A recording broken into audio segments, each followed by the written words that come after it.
la utilidad del SPEC en el diagnóstico y seguimiento de la enfermedad coronaria. Como sabemos, bueno, esta es la agenda, cómo, por qué, cuándo buscar la isquemia miocárdica en el paciente con sospecha de enfermedad coronaria, los pasos para la evaluación de la enfermedad coronaria y lo que nos dicen las guías y cómo pedir el SPEC o SPEC-CT o si tuviéramos PET para el diagnóstico y seguimiento de pacientes con enfermedad coronaria, ¿no? Sabemos que a nivel de Perú, tanto los censos nacionales como los estudios de seguimiento Tornasol 1 y 2 nos han demostrado que nuestra población tiene una prevalencia en enfermedades crónicas, ¿no? Hipertensión, diabetes, en incremento, ¿no? En los censos nacionales, incluso en e-salud, hay una tasa del 10 al 12%, en Tacna, en Piura, la obesidad, el sobrepeso son parte ya de nuestro día a día en la consulta, ¿no? Nuestra población en los censos nacionales ha reportado tasas de hasta 30-40% en Tacna y en Piura de obesidad y sobrepeso. Entonces está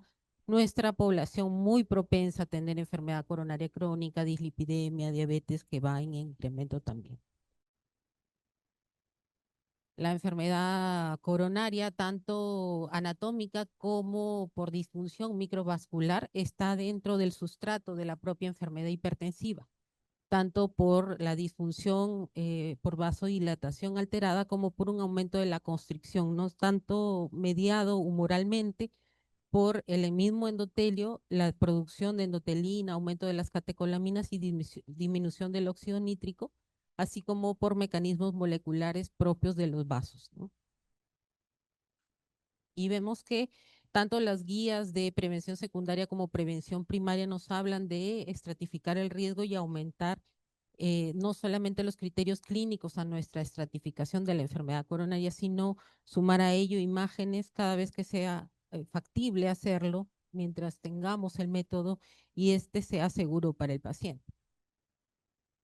Una vez que ya se presenta el dolor, identificar las características del mismo, ¿no?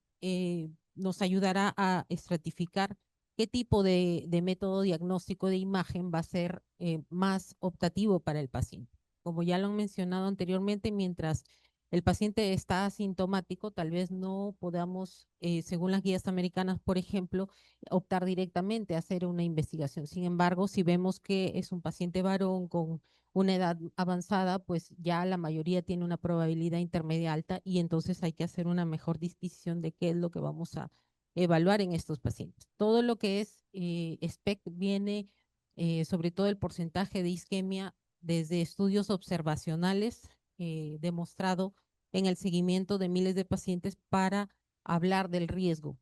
Si es que hay un riesgo de isquemia o un riesgo de mortalidad para aquellos que tienen más del 10% de isquemia y tengan que revascularizarse. Sin embargo, a medida que va aumentando nuestro conocimiento de la enfermedad, así como el seguimiento de los pacientes y los métodos diagnósticos híbridos, pues se ha ido descubriendo que la terapia médica óptima puede ser una opción para muchos de ellos. Y vamos a ver que hay mucha discordancia en algunos casos, ¿no?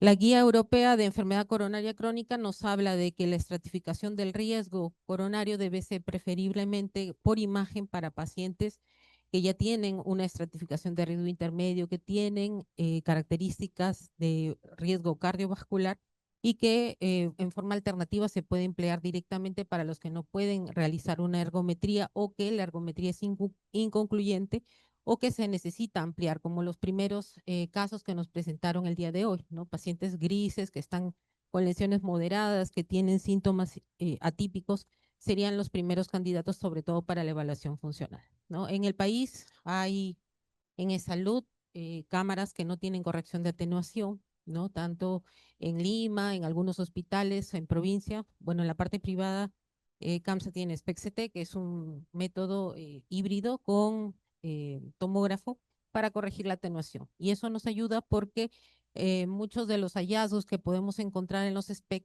de acuerdo a las características de los pacientes, a veces se pueden confundir con artefactos, ¿no? Si son pacientes mujeres, artefactos de atenuación mamaria, si son pacientes varones, atenuación diafragmática o captación extracardíaca. Entonces es necesario hacer un upgrade o que los hospitales pues opten por otros métodos híbridos porque nos dan mayor información y la mayor parte de pacientes que llegan a los hospitales por referencia son pacientes complejos, que ya tienen imagen, que tienen eco, que tienen prueba de esfuerzo en el seguimiento y muchos de ellos regresan a sus redes no tratados porque no tenemos un método diagnóstico del todo preciso, ¿no? Entonces, como hemos venido viendo, los pacientes que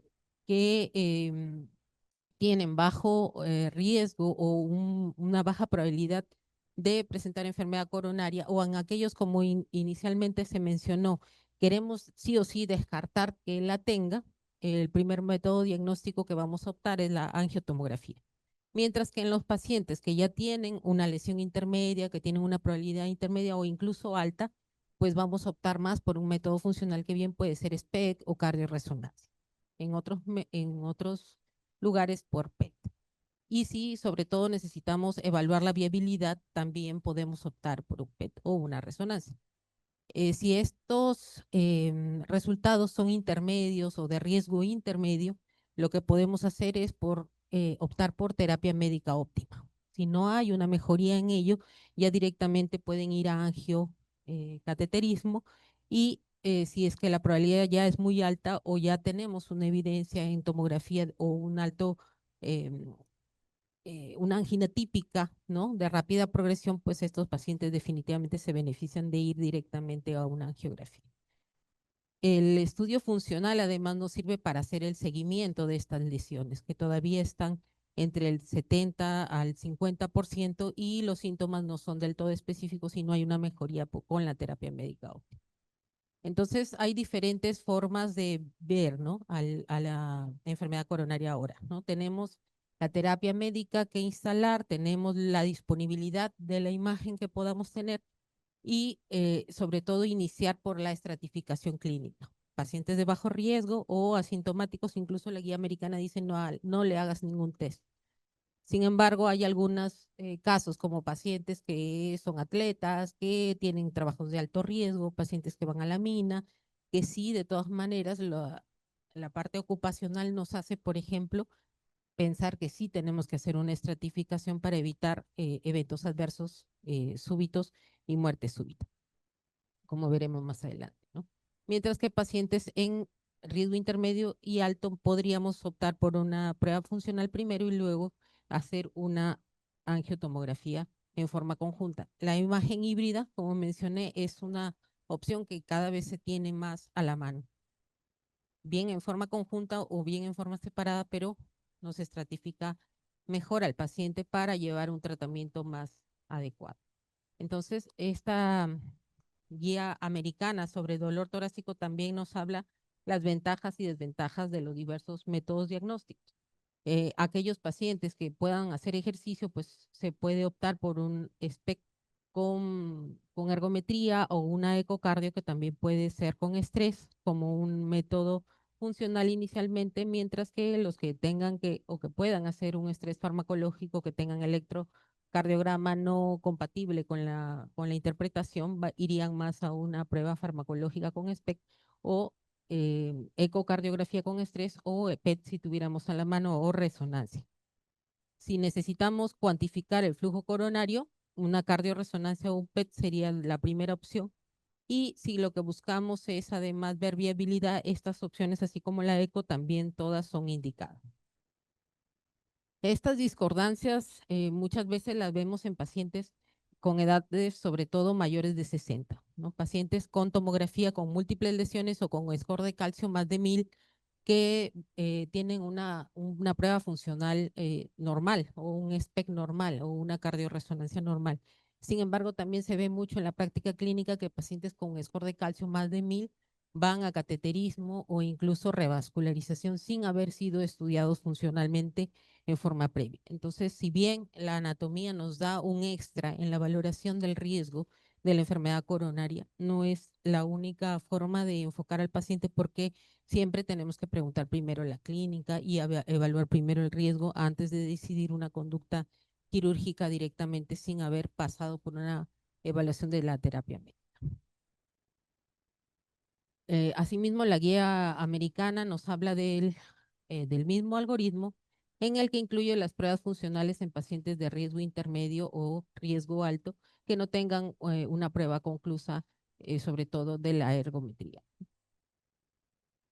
Otras indicaciones del SPEC en pacientes con síntomas distintos al equivalente isquémico: búsqueda de la arritmia ventricular, pacientes con estenosis coronaria que todavía no conocemos la anatomía o que no se pueden hacer angiotomografía, y en pacientes asintomáticos, como mencionamos, antiguamente se opinaba, según los expertos directamente, aquellos sobre todo que tienen trabajos de riesgo y atletas de alta intensidad.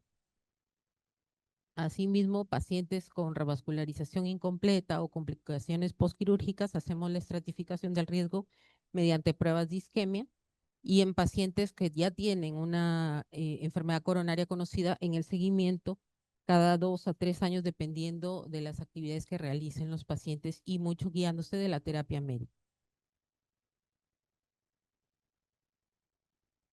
Justamente el SPEC sirve en el seguimiento de la enfermedad coronaria para estratificar o para guiar la terapia médica. ¿Qué es lo que se ha visto? Que pacientes que tienen varios factores de riesgo y que se les agrega al SPEC la estratificación coronaria, pues se ve una reducción del riesgo de mortalidad para aquellos que tienen un score de calcio alto con el tratamiento con estatinas, una mejora en la mortalidad, mientras que pacientes en bajo riesgo a los que le damos aspirina, se ve una peor mortalidad si no tienen una indicación clara. Entonces, definitivamente, en nuestra práctica clínica, el SPEC nos ayuda. Este otro estudio es un seguimiento de 7.800 pacientes a los que se les hace SPEC y se les SPEC-CT, y en algunos casos y otros SPEC, y se les hace seguimiento de la terapia médica a sí mismo. Se encontró que hay una mejora en los pacientes que se usó beta bloqueantes, sobre todo, mientras mayor es el riesgo isquémico. O sea, mientras mayor es el defecto isquémico, con un score diferencial mayor al 10 aproximadamente, y uso más beta bloqueantes, voy a disminuir la mortalidad. Este seguimiento fue más o menos a 8 años. Mientras que el uso de BRA y YECAS también estuvo relacionado con la menor mortalidad de estos pacientes. En el caso de la aspirina no se vio una diferencia significativa en estos casos de seguimiento, mientras que en los que encontraron mayor calcio coronario sí se vio una reducción de la mortalidad en el uso de estatina en forma significativa. En este cuadro multivariable también se ve aquellos pacientes con disminución de la fracción de eyección, pues se benefician más, y en aquellos pacientes, eh, bueno, el promedio de pacientes era de mayores de 66 años en este estudio, ¿no? ¿Cómo pedir y qué pedir en el SPECT-CT? Como sabemos, la sensibilidad y especificidad del estudio para enfermedad coronaria es similar en casi todos los test funcionales. No solamente hablamos del porcentaje de isquemia, sino damos otros parámetros de gatillado, de respuesta al electrocardiograma, las variables funcionales si es ergométrico. En el caso que sea un protocolo farmacológico, igual la fracción de eyección, hay una mejoría en pacientes de bajo riesgo, mientras que, como ya se comentó en las primeras sesiones, sí encontramos otras características de riesgo como una dilatación postestrés, captación del ventrículo derecho, captación pulmonar. El riesgo incrementa y la mortalidad incrementa en estos casos. La sensibilidad y especificidad también ha sido estudiado en nuestro centro, en Perú. Es similar al cateterismo, sobre todo para defectos de la pared anterior y la pared lateral. En este caso es una cámara, como comenté, que no tiene corrección de atenuación. Y en el seguimiento de la mortalidad también se ve lo mismo en nuestra población, ¿no? Mientras el defecto es mayor al 10%, mayor mortalidad en estos pacientes. Existen otras variables que podemos medir, aparte del gatillado, la presencia de aumento de los volúmenes a fin de sístole y fin de diástole postestrés también es una característica de riesgo de estos pacientes. Como saben, ya usamos protocolos ergométricos, farmacológicos o mixtos, sobre todo para mejorar la captación miocárdica y disminuir la tasa de artefactos en población, sobre todo adulta mayor, que tenemos en INCOR, ¿no? Estos son algunos casos en los que algunos son discordantes y otros son concordantes, como en los primeros que presentemos una discordancia entre el score de calcio. Más bien esta es una mujer obesa que ya había tenido un seguimiento en 3 perfusiones anteriores y en esta cuarta ya se encuentra que el score calcio es más de 4.500, aparte que tenía un problema valvular mitral, tenía una enfermedad coronaria extensa y ya mostraba parámetros de riesgo como dilatación postestrés, TI de aumentado en 1.2, ¿no? Y ya se veía un mayor defecto, sobre todo reversible, en la pared inferior. Sin embargo, era una paciente con enfermedad multivaso.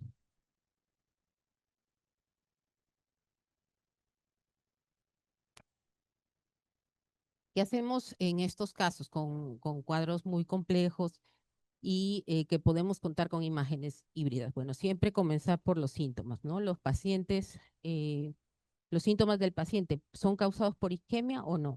Luego preguntarse si el paciente se beneficiará o no de revascularización.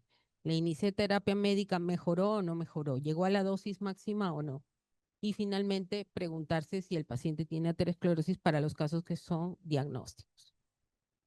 Tenemos una multimodalidad de imágenes que podemos optar desde el electrocardiograma, eco, SPECT, resonancia, y va a depender de la disponibilidad de nuestro centro o cuál es la preferencia también de los pacientes o si hay o no contraindicaciones para lo que es enfocarse justamente en el paciente, cuál es su probabilidad pretest, cuál es el test más seguro para el paciente, qué modalidad de imagen tengo disponible en el centro, si es lo más apropiado según las guías, cuáles son las metas o expectativas de mi paciente y si se va a beneficiar o no de la revascularización en este caso, ¿no? El calcio score nos provee herramientas además para como método diagnóstico de primera entrada, ¿no? Nos aumenta el valor pronóstico y además nos guía la terapia, por ejemplo, lo que mencionamos acerca de las estatinas. Entonces, la imagen híbrida es una herramienta poderosa para evaluar pacientes con sospecha de enfermedad coronaria. A veces es tan fácil como este caso, que tiene una isquemia severa y con reversibilidad y que le encontramos una lesión en la circunfleja, y a veces no puede ser tan fácil como en los casos de las mujeres, que son la mayor causa de discordancia, como en esta paciente que tiene claramente un infradesnivel y que se bloquea durante la prueba farmacológica con una probabilidad intermedia en la evaluación, pero que se queda hospitalizada y llegamos a inyectar el radiofármaco y no vemos una imagen muy significativa de isquemia, apenas una dilatación del TID, una caída del FEBI y apenas una cosa mínima apical que hasta podríamos dudar si es atenuación mamaria. Sin embargo, la paciente va a cateterismo y era una enfermedad de tronco con derecha, con circunfleja, que hace sí que ese no elevado por la infusión de la adenosina y finalmente se revasculariza en ese día. Entonces vemos que no es tan fácil hacer un diagnóstico de enfermedad coronaria en algunos casos y hay que estar atentos a todo, ¿no? Y este es otro caso que puse que es de seguimiento, una mujer de 79 años, portadora de un stent en el tronco y en la coronaria derecha. Le da dengue hemorrágico y le suspenden la doble antiagregación por unos 2 meses. Regresa a clínica y refiere molestias atípicas, baja clase funcional, le hacen una tomografía y le encuentran una restenosis del estén en la coronaria derecha. Va a rehabilitación, terapia médica óptima y aún así se ve una mínima isquemia apical, pese a que está ya en una terapia de rehabilitación por unos 6 meses y terapia médica óptima, ranolazina y betabloc y aspirina y atorvastatina y LDL menos de 50 y se tiene que ir a Moyobamba. Entonces, ¿qué le decimos? La paciente clínicamente bien, la fracción de eyección no ha disminuido, pese a que en el SPECT sí vemos una disminución post-estrés. En este caso fue una prueba farmacológica sin suspender medicación. Se ve una disminución del 10% de la FEBI, con un TID normal, pero no hay captación del BD, no hay captación pulmonar. Finalmente, la paciente sigue un año en rehabilitación ya por su cuenta en, en su tierra y regresa después de un año igual, pero ya sin nitratos, sin ranolazina, sin medicación, vemos algo de mejoría en el ápex, la isquemia que se veía levemente hace un año ha mejorado y la fracción de eyección, sobre todo si estamos pensando en un artefacto, no hay una reducción tan significativa respecto al año anterior. Entonces, de hecho, nos ayuda a guiar la paciente asintomática sin nitratos y sin ranolazina.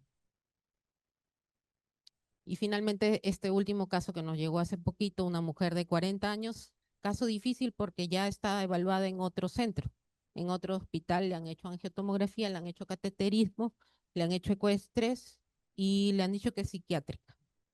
Entonces, le han agregado a la terapia médica, eh, eh, porque tenía palpitaciones, le han agregado eh, sertralina, porque está muy psiquiátrica esta señora. Y la tienen 2 años en los otros hospitales, ¿no? Entonces, viene porque tiene mucha variabilidad en la frecuencia cardíaca. Ella dice que sube y le sube a 280 la frecuencia y a veces se sienta y de pronto está en 30 su frecuencia. Entonces la mandan a electrofisiología a ver si tiene una disfunción del nodo sinusal de repente, ¿no? Aunque ya tiene el diagnóstico de una anomalía coronaria, porque la coronaria derecha viene del seno de Valsalva. Pero en el otro hospital dicen que está bien su ecoestrés, que no hay isquemia. Entonces le hacemos una perfusión. Este es su electrocardiograma de base y al tercer minuto de la caminata, cambiando el protocolo Bruce, aumenta a la siguiente etapa y hace una taquicardia ventricular lenta con 120 latidos y bueno, baja 20 milímetros aproximadamente la presión. La acostamos, la sentamos, después de 15 minutos se estabiliza, baja emergencia, más le habíamos inyectado y bueno, no pude traer el mapa, pero vemos aquí una reversibilidad importante en el ápex, en el segmento anteroapical, un poco en el septo. Podríamos dudar por la taquicardia ventricular, captación del ventrículo derecho acá mínima. Y bueno, entonces sí era una anomalía. Pero ¿por qué hay una isquemia en el ápex si la coronaria derecha está en el seno coronario izquierdo? Bueno, la cardiopatía coronaria o nuestra circulación colateral nos explicaría buena parte por robo, porque este trayecto era interarterial, se comprimía la coronaria derecha, tenía colaterales y de la izquierda le daba la coronaria derecha y hacía su taquicardia ventricular de ese sustrato isquémico. Entonces la paciente probablemente vaya de todas maneras a revascularizarse por esta isquemia de alto riesgo, pero también se debe considerar una enfermedad del sistema de conducción de tanto tiempo que ha estado haciendo taquicardia ventricular en Chimbote y probablemente no ya tenga un cierto grado de fibrosis, de repente va a ir a marcapaso o evaluación por electrofisio posteriormente, ¿no? Bueno, esto es lo que quería comentarles, un poco de casitos para ponernos en el lugar siempre de los pacientes, sobre todo, ¿no? No catalogar a las mujeres como locas, sino estudiarlas un poco, escucharlas y ver de qué forma podemos ayudarles sobre todo, ¿no? Muchas gracias.